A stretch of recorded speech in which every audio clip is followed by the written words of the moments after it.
She was carrying new life inside her, and still they treated her like she didn't belong. One moment she stood quietly, hoping dignity would protect her. The next, power, money, and prejudice closed in from every side. No one asked her name. No one cared about the child she was protecting.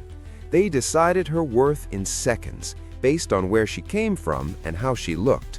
But what they didn't know was this: their cruelty was about to expose something far bigger than hate. The question is, who really lost control that day?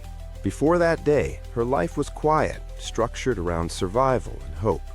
She woke early every morning, resting a hand on her growing stomach before starting the routine she had followed for years.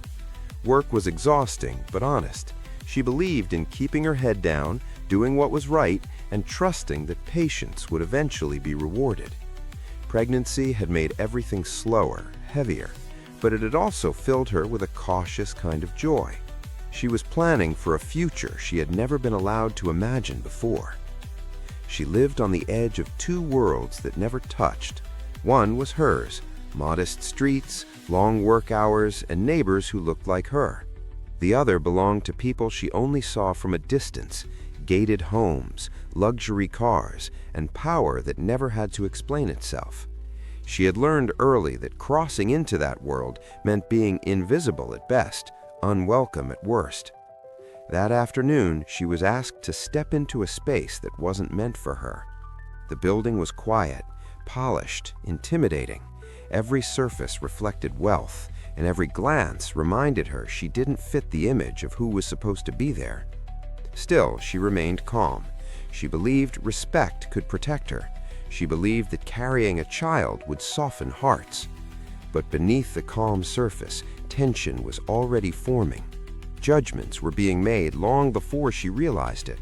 Her presence alone unsettled people who were used to control. And as she stood there, unaware of how quickly things were about to unravel, one truth was already clear: this was never going to be just a misunderstanding. It was the beginning of something far more revealing. At first, the tension was subtle: quiet looks, hushed whispers that stopped the moment she turned her head. She felt it in the air, the way people stiffened when they noticed her standing there. Time stretched uncomfortably. Every second made her more aware of her body, her breathing, the weight of the child inside her. She reminded herself to stay calm, to stay small, to stay grateful for being allowed in the room at all. Then the questions began, sharp, cold, framed politely, but heavy with accusation. Why was she here? Who told her she could come inside? Each word landed like a test she hadn't studied for. She answered carefully, choosing humility over defense, hoping clarity would be enough. It wasn't. The more she explained, the more their expressions hardened. To them, her presence wasn't an inconvenience, it was an offense. Someone laughed under their breath. Someone else sighed impatiently. And then came the shift, the moment when curiosity turned into contempt. She was no longer a person, she was a problem to be removed.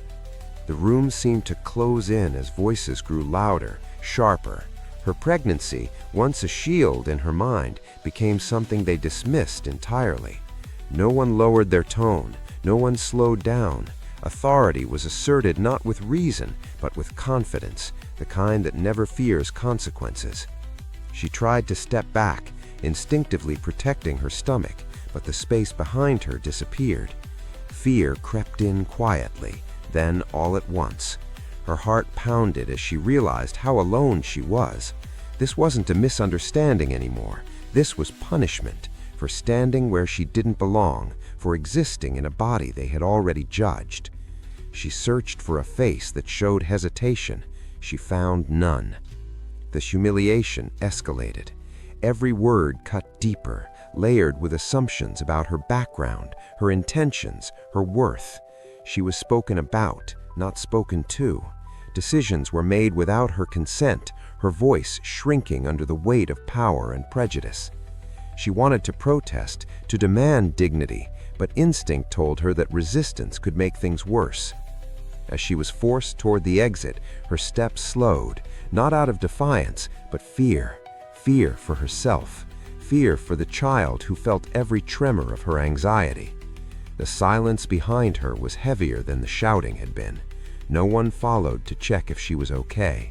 No one cared where she would go next. Outside, the air hit her like a shock.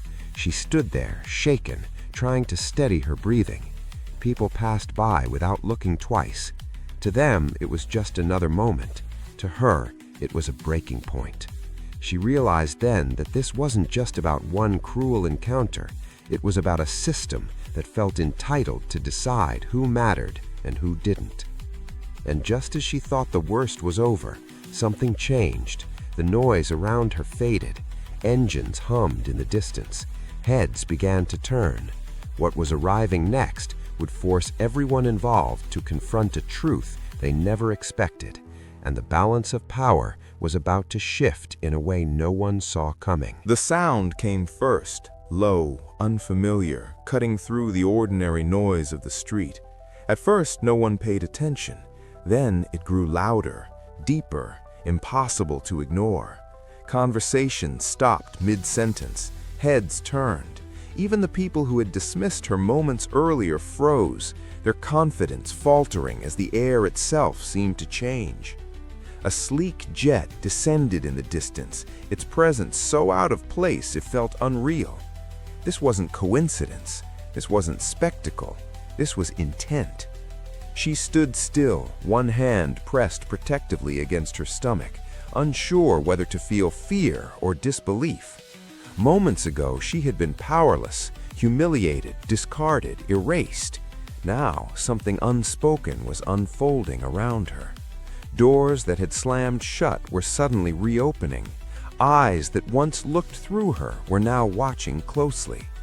As the jet came to a stop, silence followed, the kind that demands attention. 3 figures emerged, calm and deliberate, their movements carrying a quiet authority that needed no explanation. They didn't rush, they didn't shout, they walked with certainty, the kind earned through experience and consequence. Every step toward her shifted the balance further. The people who had judged her so easily began to retreat inward. Postures changed, voices softened, excuses formed too late. The power they had wielded minutes earlier drained from their faces as reality settled in. They had miscalculated, badly. One of the men reached her first. He didn't ask what happened. He didn't need to. The way she stood, the way she trembled despite trying to remain composed, said everything. Another turned toward the building she had been forced out of, his gaze steady, unflinching. There was no anger in his expression, only resolve, and somehow that was more terrifying. For the first time since this ordeal began, she wasn't invisible. She wasn't alone. The world that had pushed her aside was now watching, realizing that cruelty doesn't disappear. It waits for the moment it's exposed. As they stood there together, surrounded by stunned silence and shifting power, one truth became undeniable. This story was no longer about what had been taken from her, but about what was about to be revealed. The confrontation ended without raised voices or public spectacle, but its impact was undeniable. The people who had dismissed her moments earlier now stood quietly, faced with the weight of their actions. Decisions were reversed, apologies were offered, not out of compassion, but necessity.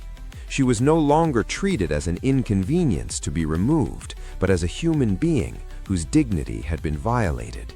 The space that once rejected her now felt smaller, exposed, stripped of its false authority. For her, the moment was overwhelming. Relief came first, deep, shaking relief that she was safe, that her child was safe. But beneath it lay something heavier. The realization that without power standing beside her, the outcome would have been very different. That truth settled in her chest, painful and permanent. She hadn't done anything wrong, and yet she had nearly paid the price for simply existing in a body the world had already judged. In the days that followed, life moved on, but she didn't.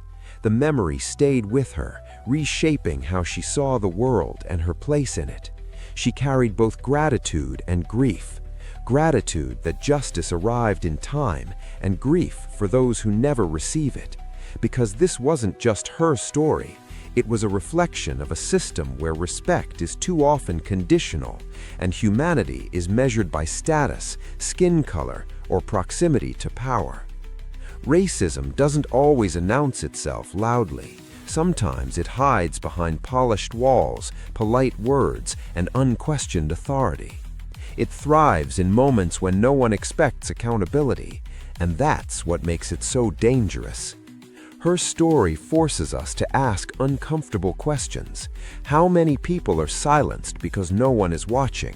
How many lives are shaped by injustice that never makes headlines? And what kind of world are we building if dignity must be earned instead of given? If this story moved you, don't let it end here. Share it, talk about it, challenge the moments of quiet prejudice you see every day. Because change doesn't begin with power, it begins with people who refuse to look away.